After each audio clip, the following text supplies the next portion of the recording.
রাজনীতির জায়গায় রাজনীতি আর নিজের জায়গায় নিজ, কোনো রকম কম্প্রোমাইজ চলবে না, চলছে না, বুঝতে পারলেন না? কোনো কাহিনী চলবে না, কোনো গল্প চলবে না, এক কথায় আল্লাহর ওয়াস্তে, নবীর ওয়াস্তে, হাদিসের ওয়াস্তে, ওসিলাতে আপনাকে লাভবায়ক বলে উপস্থিত হতে হবে। ইনশাআল্লাহ ইনশাআল্লাহ। নারায়ে তাকবীর, আল্লাহু আকবার, নারায়ে তাকবীর, একসাথে জোরে। আগামী দিন আপনারা ভালো থাকুন, সবাই সুস্থ থাকুন, এবং আগামী দিন আরও যতবার মুফতি সাহেব সহ এই এলাকার তরুণেরা ডাকবে, সবাই উঠে দাঁড়ান, একবার তকবীর হবে ভালো করে। এবার এই তকবীর যারা অ্যারেস্ট করেছে তাদের কান অবধি যেন যায়। প্রয়োজন হলে 2 মিনিট দম নিয়ে নেন, নাকি 2 মিনিট পরে দিই। বাগানির সামনে এসো, বাগানি কোথায়?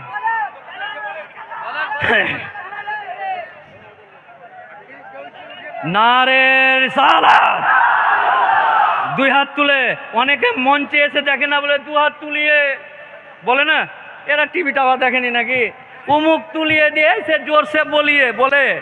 তো আমরা ওরকম একটু টেলার দেখিয়ে দিই, 2 হাত তুলে একেবারে নারে তাকবীর, আল্লাহু আকবার, নারে তাকবীর, আল্লাহু আকবার, নারে রিসালাত, ইয়া রাসূলুল্লাহ, I love Muhammad, I love Muhammad, I love Muhammad, নারে হায়দারি, আলী, নারে হায়দারি, ইয়া আলী, নারে তাকবীর, আল্লাহু আকবার, নারে রিসালাত, ইয়া রাসূলুল্লাহ, নারে রিসালাত। ইয়া রাসূলুল্লাহ। আপনারা সকলেই ভালো থাকুন।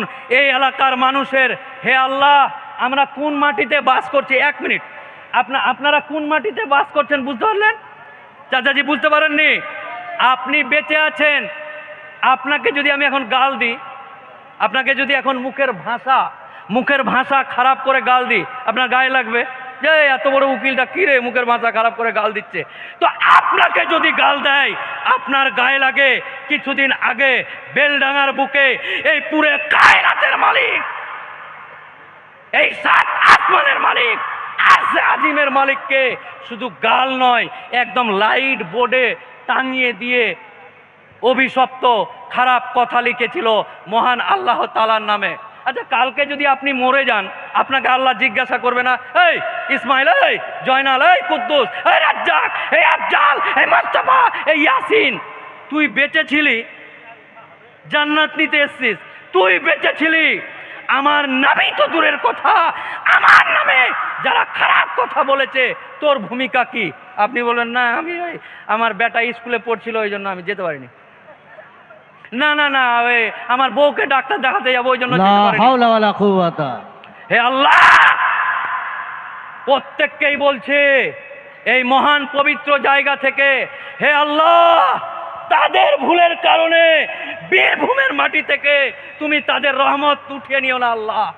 হে আল্লাহ, যারা ভুল করেছে তাদের ভুলকে ক্ষমা করে তুমি এই নলহাটির মানুষের কাছ থেকে তুমি রহমত উঠিয়ে নিও না আল্লাহ। হে আল্লাহ, তাদের ভুলের কারণে আমাদের উপরে তুমি লানত দিও না আল্লাহ। আল্লাহ, আমরা তোমার কাছে সাহায্য চাই, আমরা তোমাকেই মানি আর তোমার কাছেই সাহায্য চাই আল্লাহ। তাদের ভুলের কারণে যেন আমরা দুঃখী এবং তোমার করুণা থেকে যেন বঞ্চিত না হয় আল্লাহ। আমিন হে আমিন। আল্লাহ, এই আমিন। এলাকার মানুষকে তুমি শান্তি এবং সম্প্রীতি রক্ষার তাগিদে নিজের জাজবাকে তৈরি করে দাও আল্লাহ। আমিন হে আল্লাহ, এই এলাকার মানুষের রুজি রোজগারে তুমি বরকত দিয়ে দাও আল্লাহ। আমিন। হে আল্লাহ, আমার যুবক যারা আছে তাদেরকে সৎ উপায়ে ইনকাম করে তাদের হালাল রুজির ব্যবস্থা করে দাও আল্লাহ। আমিন। হে আল্লাহ, এই এলাকার বাপ চাচা যারা আছে, যারা অসুস্থ আছে, তাদের তুমি শিফা দান করো আল্লাহ। আমিন। হে আল্লাহ, এই এলাকার বিভিন্ন রকম মানুষ আছে, সমস্ত মানুষকে জাতি ধর্ম বর্ণ নির্বিশেষে তোমার রহমত তুমি বর্ষণ করি আল্লাহ। আমিন। আপনারা সকলেই ভালো থাকুন। আপনাদের ভালোবাসা, আপনাদের আন্তরিকতায় আমি মোফাক্কেরুল ইসলাম, কলকাতা হাইকোর্টের আইনজীবী, আমি মুগ্ধ। আমি বাড়ি চলে যাব নিশ্চয়ই, আমার শরীর চলে যাবে, আমার আত্মা চলে যাবে, কিন্তু আমার হৃদয়ে আপনাদের ভালোবাসাগুলো সঞ্চয় করে কলিকাতা নিয়ে যাব ইনশাআল্লাহ। ইনশাআল্লাহ। আগামী দিন আপনাদের পাশে শুধু আছি, অন্যান্য রাজনৈতিক নেতাদের ভোট পাবো, আমি কোনোদিন এখানে মেম্বার ভোটে দাঁড়াতে আসবো না। কাউন্সিলর ভোটে দাঁড়াতে আসবো না, এমএলএ এমপিতে আমি এই মঞ্চ থেকে ঘোষণা দিচ্ছি কোনো রাজনৈতিক দলের সাথে আমার কোনো সম্পর্ক থাকবে না ইনশাল্লাহ। আপনাদের ভালোবাসা, আপনাদের আন্তরিকতা, আগামী দিন আপনারা সকলেই যেন ভালো থাকেন। আর মনে রাখবেন, একটা মানুষ সেখান থেকে কলকাতায় চলে গেল আপনাদের ভালোবাসা হৃদয়ে করে, ব্যাগে করে নয়, হৃদয়ে করে বুকে জড়িয়ে আপনাদেরকে নিয়ে আমি কলকাতায় গেলাম। আগামী দিন আপনারা যদি কলকাতায় যান তাহলে মনে করবেন আপনার এক ভাই হাইকোর্টের পাশে একদম বুকের পাটা উঁচু করে অসুস্থ গাছ, বট গাছের মতো দাঁড়িয়ে আছে ইনশাআল্লাহ। ইনশাআল্লাহ। বাহ বাহ। আপনারা ভালো থাকুন। এই মুফতি সাহেবের মুফতি সাহেব সহ এই এলাকার ইয়াং তরুণ, এই যে রিপন আছে, ভাই আছে, এই এলাকার মানুষজন অনেকের নাম জানি না, যারা এক কথাতে আমার অফিসে গেছিল তারা ভালো করে জানে, মুফতি সাহেব জানে, এত ব্যস্ততার মধ্যেও এক বাক্যে আমার রবি, আমার মোস্তফা প্রিয় রাসূলের জন্য এক বাক্যে এই জায়গাতে আসার জন্য আমি রাজি হয়েছিলাম জি ইনশাআল্লাহ। জি, ঠিক ঠিক। আগামী দিন সাক্ষী ওনারা আছে, আপনাদের কাছে ব্যক্তিগত থাকলে জেনে নেবেন। আপনারা সকলেই ভালো থাকুন। আগামী দিন একটা আঁচড় কাটা তো দূরের কথা, কেউ যদি আপনার দিকে টেরা চোখ করে দেখে নেয় তাহলে মনে করতে হবে তাদেরকে, যারা টেরা চোখ করে বা লোমের দিকে দেখবে তারা যেন মনে রাখে হাইকোর্টে আমি নয়, আমার মতন শয়ে শয়ে উকিল বাবু প্রাচীর হয়ে দাঁড়িয়ে যাবে ইনশাআল্লাহ আপনাদের জন্য। ইনশাআল্লাহ। বাহ বাহ বাহ বাহ। এই এলাকাতে রাজনৈতিক কন্দল ভুলে গিয়ে এক, এই মাজার কার? এই এলাকার উম্মতে মুহাম্মাদির। সাল্লাল্লাহু আলাইহি কে আলে হাদিস করো, কে ফুরফুরা করো, কে কি করো করো, মাজার বাঁচানোর ব্যাপার আছে এক। তুমি কোথায় নামাজ পড়বে, এখানে না এখানে না এখানে, তোমার ব্যাপার। বাহ। তুমি জোরে আমিন বলবে না, আসতে বলবে না, মাইকিং বাহ। লাগাবে, তোমার ব্যাপার। মাজার যখন হয়ে গেল এক, না না আমরা মাঝে, যারা দেখে তারা কোনো সম্প্রদায় দেখে, হানফি আল হাদিস বেরেলভি দেখে না, ইয়াসিন শেষ। ইয়াসিন হানফি না বেরেলি না আল হাদিস কোনো কিছু না, ইয়াসিন।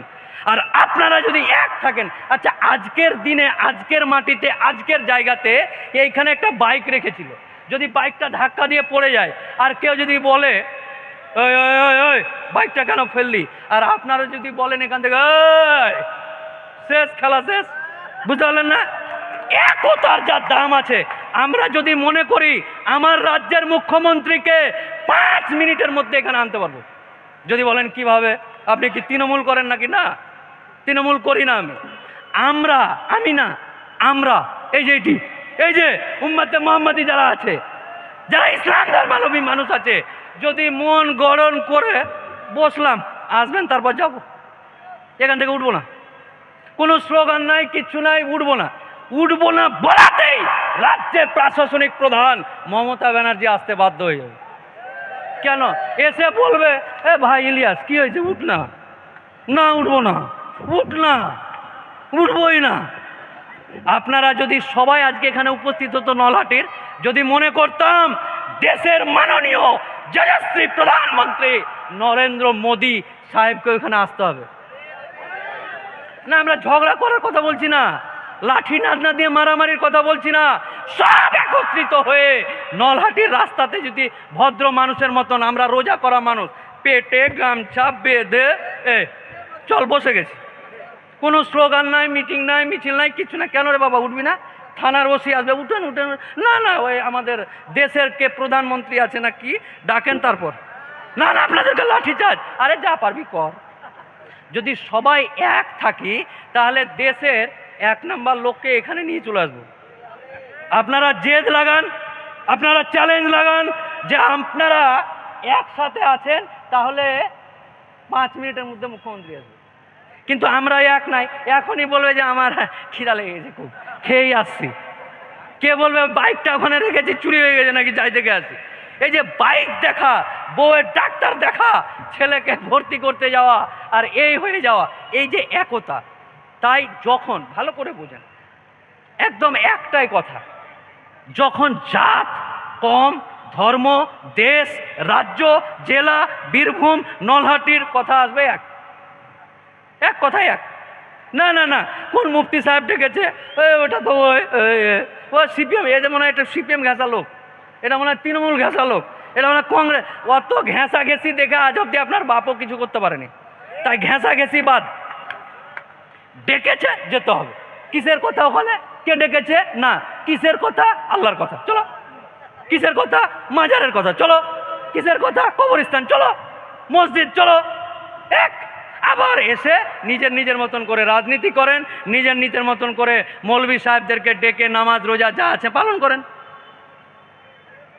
কথা শেষ, এক কথাই শেষ। তাই আমরা সবাই এক এবং একতার ঐক্যবদ্ধ এবং প্রতিজ্ঞা করে, আল্লাহর সামনে প্রতিজ্ঞা করে আমরা এক এবং অদ্বিতীয় থেকে বুকে বুক রেখে কাঁধে কাঁধ লাগিয়ে আমরা সবাই এক হয়ে আগামী দিন, এই আগামী প্রজন্ম যারা আসছে তাদের জন্য নিজের জান দিতে হলে দিব ইনশাল্লাহ। ইনশাআল্লাহ। আপনারা সকলেই ভালো থাকুন, আল্লাহ যেন আপনাদের উপর রহম বর্ষণ করুক। আমি এখান থেকে আমার বক্তব্য শেষ করছি। আসসালামু আলাইকুম ওয়া রাহমাতুল্লাহি ওয়া বারাকাতুহু। ওয়া বারাকাতুহু।